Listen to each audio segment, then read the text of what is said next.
Hello friends, today I'll show you how to draw this beautiful rangoli of lotus flowers. It is of 16 dots to 2 dots, straight dots.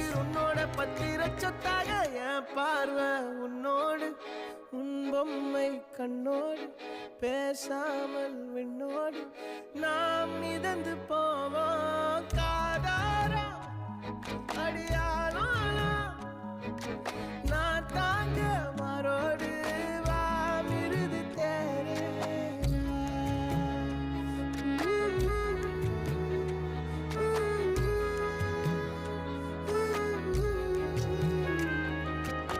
The easier and better way to draw this rangoli.